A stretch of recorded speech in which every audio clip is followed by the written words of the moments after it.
Das ist sie also, die 501. Kulthose, Moderevolution, Lebensgefühl ganzer Generationen. Und diese Jeans wird jetzt 150 Jahre alt. Aber trifft das gute alte Stück heute noch den Nerv der Leute? Wird die Levi's gekauft, weil sie so bekannt ist oder wegen ihrer Qualität? War halt die Marke unserer Zeit. Robust, hatte gute Qualität, hielt 100 Jahre gefühlt. Wie sie sich anfühlt einfach. Fühlt sich halt einfach an wie so eine Jeans und nicht so wie so eine Primark-Hose. War cool. Also ich meine, da war ich jung und ich war froh, dass ich überhaupt eine Jeans haben durfte. Weil mein Vater hat gesagt, Jeans ist nichts für Mädchen. Weil nicht so viel Stretch drin ist und man dann irgendwie auch so den gescheiten Jeansstoff hat, der auch länger hält und jetzt nicht dann sich gleich so schnell abreibt oder irgendwie ausleiert und einfach länger hält vor allem. Bei Menschen in gehobenem Alter, sagen wir mal, finde ich, sieht man sie viel öfter als bei uns im Alter jetzt inzwischen. Junge Leute können alles tragen, ja, aber wenn man älter wird, guckt man schon ein bisschen mehr auf Qualität. Lisa Krick kennt sich aus, wenn es darum geht, was Marken stark macht. Nach der Eigenmarke von H&M gehören die Levi's mit Abstand zu den meistverkauften Jeans in Deutschland. Also das ist schon echt Königsdisziplin, finde ich. Also was Levi's hier geschafft hat, ne? Also weil die ja auch wirklich so diese popkulturellen Zeitgeist treffen seit ewig, ne? Also ich meine, ich fand die cool. Meine Kids werden die in 5 bis 6 Jahren wahrscheinlich cool finden. Also das ist so eine Marke, die wirklich nicht nur schafft, irgendwie immer noch gekauft zu werden, sondern irgendwie immer cool zu sein, also irgendwie angesagt zu sein, irgendwie mitzugehen mit dem, was gerade irgendwie die Jugend bewegt, was die Leute bewegt. Das ist eine tolle Marke. 2 Pferde schaffen es nicht, diese Hose zu zerreißen, weil die Nähte genietet sind. Das ist die Story von Levi Strauss, der mit 19 aus Buttenheim in Franken in die USA auswanderte und 1853 seine Company gründete. Mit dem Patent, das Strauss zusammen mit dem Schneider Jakob Davies 1873 bekam, wurde die Firma berühmt. Besonders unter Goldgräbern und Minenarbeitern hatte sich die Einzigartigkeit der Levi's schnell herumgesprochen. Wir haben 4 verschiedene Jeans platziert und fragen, welche davon ist die Levi's? Die schließe ich aus, weil die hat einen sehr merkwürdigen Sau. Die ist von außen nicht so. Die hat einen guten Feeling. Also wir hätten uns für die hier entschieden. I think it's these ones. Das ist sie. Keine Ahnung. Vom Bund hier, von den Nähten und allem. Das hier schon gar nicht, das hier auch nicht, das auch nicht. Also die würde ich sagen. Ich würde auf die tippen. Die sieht aus wie eine Levi's und fühlt sich auch wie eine Levi's. Ja, doch. Ja, Die da. Fühlen sich irgendwie alle ziemlich gleich an, aber irgendwie von der Farbe her würde ich sagen, die hier ist die Levi's. Nee, das ist die. Ich denke auch die dunkle. Unser Urteil ist gefallen. Also ich bleibe jetzt mal dabei, ich sag die hier. Ist falsch? Ja? Geil! Von den 12 Befragten hat sich eine für die Eigenmarke von H&M, eine für die Wrangler, 4 haben sich für die Diesel und 6 für die Levi's entschieden. Eine eindeutige Tendenz. Wie schafft es die Marke nach 150 Jahren, mal abgesehen vom Preis, noch immer vorn zu sein?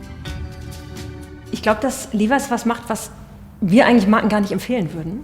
Die lassen sich gar nicht so festnageln auf so dieses eine, wofür sie stehen. Also man könnte jetzt vielleicht sagen, es ist die Qualität, ne, in diesen 2 Pferden, die geht nicht kaputt, die hält und hält. Aber ansonsten haben die sich eigentlich gar nicht immer auf so ein bestimmtes Lebensgefühl oder so festnageln lassen, sondern das Besondere ist, dass sie sich immer irgendwie mit dem Lebensgefühl einer Zeit weiterentwickelt haben. Schauen wir uns einige Werbespots an.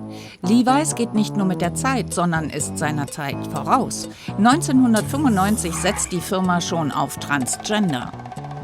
1989 war die Wertewelt noch traditionell geprägt. Ein Jahr zuvor sind Hose und Träger und Betrachterin einfach nur heiß und spiegeln den Zeitgeist wider.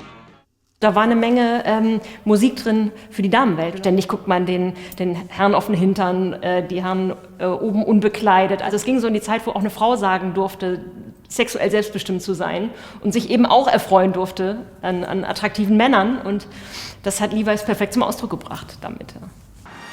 Weg vom Image hin zur Machart. Lassen wir die Qualität von einem Profi beurteilen. Wir sind zu Gast in der Maßschneiderei Endrus und Martin. Von der Machart sind ja Jeans eigentlich alle ähnlich. So, wir gucken uns das mal an. Wir haben jetzt hier einfach unsere Wrangler. Von den Nähten her alles fein gemacht, alles normal, aber vom Material her weich. Die nächste ist die Diesel. Man trägt sie häufig, man wäscht sie häufig. Die wird mit Sicherheit weicher. Sie wird wahrscheinlich auch heller und hat eigentlich einen sehr starken Griff. Ja, und so von der Sache her ist das eigentlich so die richtige Arbeiterhose. Vom Gefühl her, so stellt man sich eigentlich eine Jeans vor, wie man sie vielleicht früher gekannt hat. Da ist jetzt nichts Künstliches reingemacht. Das ist die Farbe, so wie man sie eigentlich von Levi's kennt.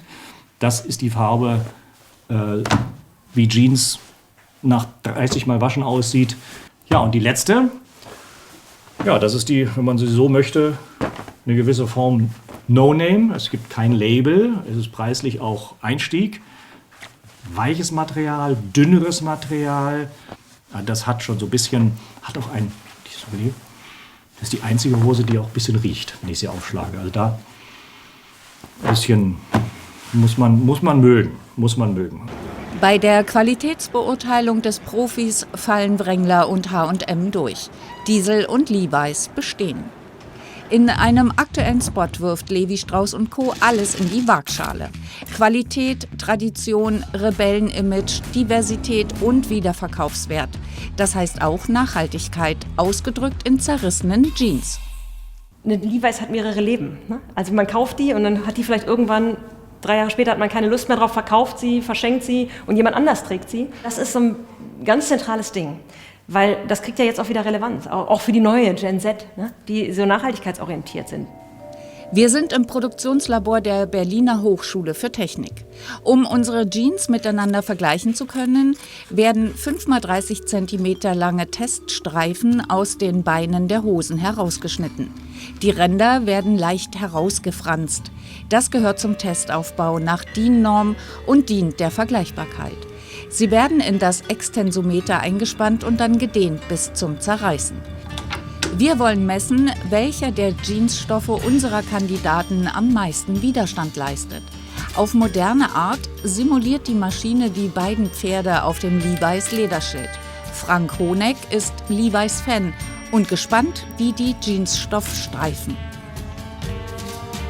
Also mein Gefühl ist momentan suboptimal. Bei mir brechen gerade Kindheitsträume zusammen, weil ich habe eigentlich alle Emotionen auf den Levi's-Stoff gesetzt und bin gerade massiv enttäuscht worden. Der Teststreifen der 501 riss bei einer Höchstkraft von nur 848 Newton. Die H&M schaffte 963 Newton, die Diesel 1060 und die Wrangler stolze 1550 Newton. Fazit für unsere Levi's 501, die made in Pakistan war und von der wir nicht wissen, woher der Jeansstoff kam. Was den Halt betrifft, hielt sie nicht, was sie verspricht. Die Wiedererkennbarkeit ist hoch, das Marketing erfolgreich, das Image Kult. Auch noch nach 150 Jahren.